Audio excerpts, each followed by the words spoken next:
Mwanda Kalumi, and I hereby would like to take you through music lessons.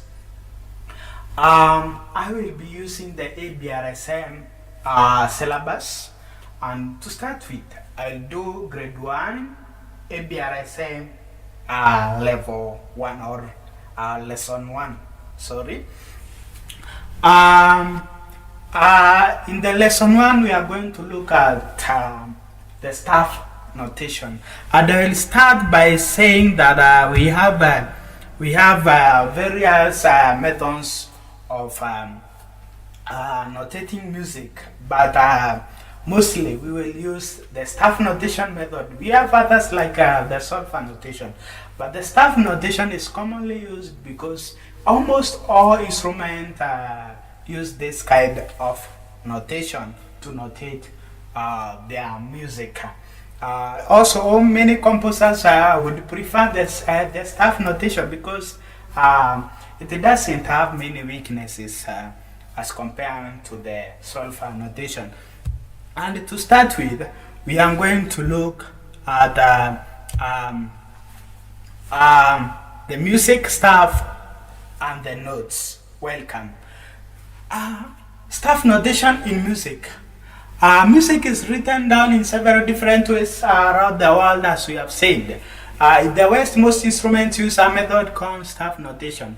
The music staff, or staff, that's in plural, is made up of 5 parallel lines and 4 equal spaces, whereby music is denoted. As you can see here, we have the 5 parallel lines. That's line 1, line 2, line 3, line 4, line 5, and 4 spaces, space 1, 2, 3, 4, whereby music is denoted. This stuff is meaningless. We can't say that this is note A, for example, or note B, or note C, because we don't have a clef on that stuff. So we need to put a clef so that those lines can have a meaning. And I'll say a clef is a sign that is put at the beginning of the staff to assign notes their names. As you can see, before we go to the clef, notes are placed on lines and spaces. For example, this note is placed on line 1, this on line 2, line 3, line 4, and so forth. For the spaces, you have this note here on this space, and so forth. So, as we have said earlier, we can say, for example, we can say that this is note E because we don't have a clef. We need to have a clef so that those notes can be assigned names, and that's why we have said that a clef is a sign that is put at the beginning of the staff to assign the lines and the spaces their notes. To start with, we are going to look at the treble clef. We always put a clef at the beginning of the music staff. A clef is a symbol which identifies one note by name. We can work out all the other notes from this one. The most commonly used clef, here we have the treble clef that is drawn like this. As we had said, the treble clef tells us where on the music staff we should write the note G. We draw the treble clef so that the curly bit in the middle forms a sort of a circle around one line on the staff, probably a second line. That's when you are counting from the bottom, first, second line. So it curls that part and forms a sort of a circle around this line, so that any note on this line can be read as G. Any note on this line can be read as G. And this line, because it is the one that the clef curls, we can call it a landmark, because any note on that line must be read as G. It's also called the G clef. It's also called the G clef because any note on that line will be read as G. So you have say another name. It's another name for the treble clef. Another name for the treble clef is G clef. Now we know where the note G is. We can work out the other positions of notes on the staff. And therefore, we are going to look at the letter names.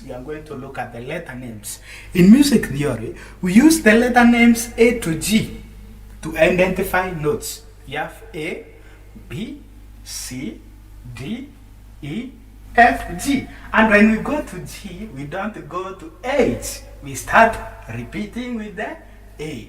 We repeat the A. So you have A, B, C, D, E, F, G, A, B, C, D. The process keeps on repeating, so you don't go to H. Don't forget that one. Now, after G, the next note is A. Now, as we put the clef on this staff, and denoting this note on the second line, counting from the bottom as G. Now we can get A here, we can get B here, C, D, E, F, and also we can go the reverse. Thus we can have F here and E here and D just below. So G is on a line on a music staff. So the next note up is A, B, as we have seen there. The next note is B, which is on a line. So G is on a line, A on a space, and B is on a line. Here are all the lines and spaces of music staff filled up. Thus we have D, E, F, G, A, B, C, D, E, F, G.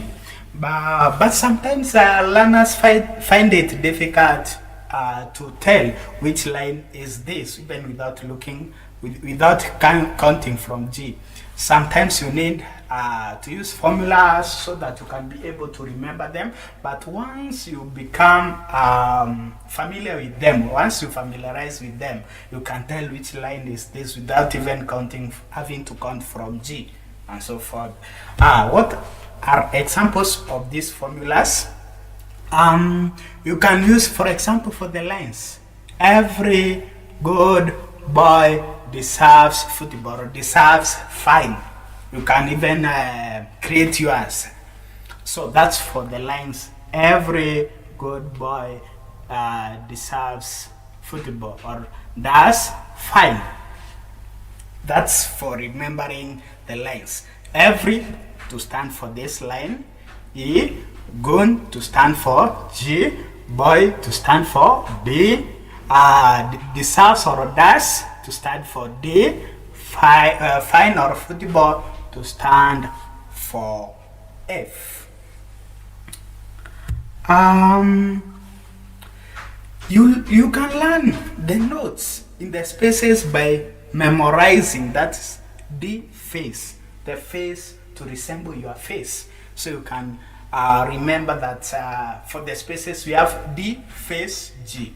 That's face to be the four spaces that are inside the staff. We have F, A, C, E, face.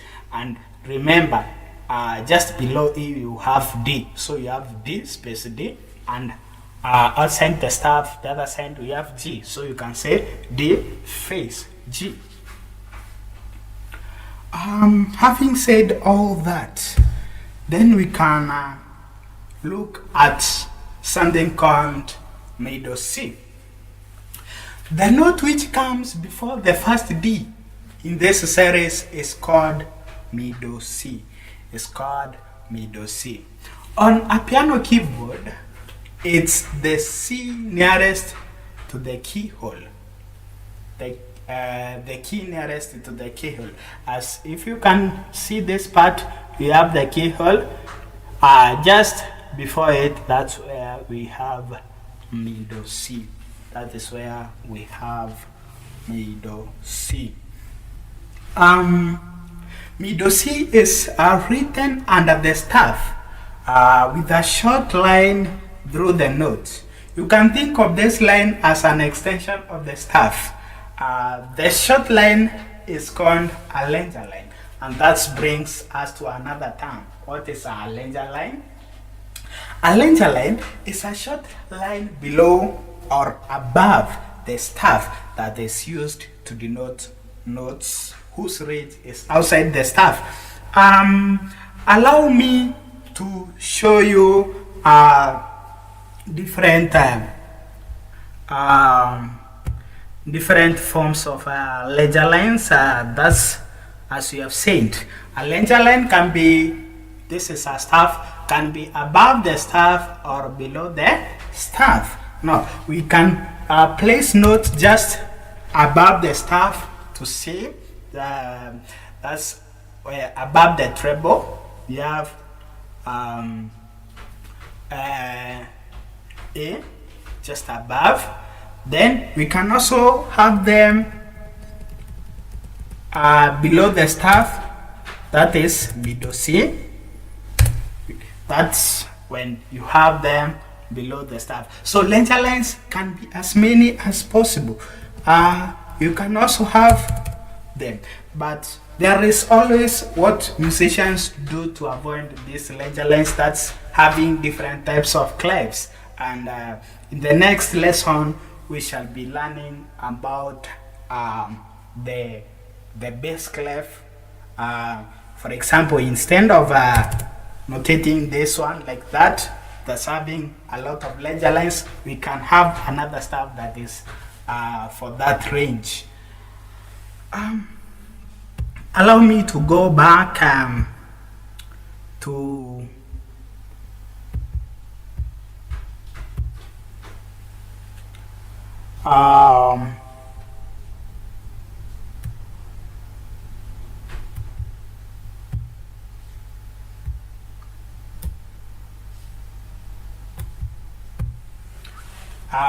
we have seen the various types of Lenger lines, and among those Lenger lines, that's where we have standard the middle C.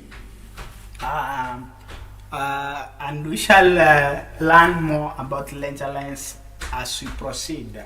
We shall learn about the Lenger lines on the bass clef and any other clef that we shall be learning about.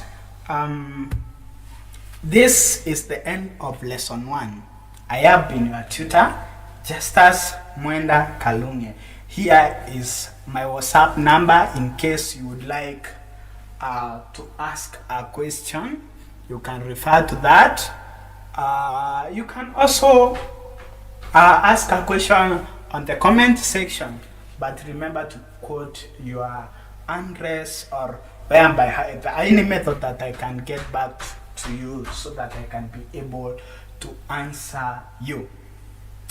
Mention your name. You can also mention your name, where you come from, in the comment section, so that in the next lesson I may be able to send greetings to you and your friends.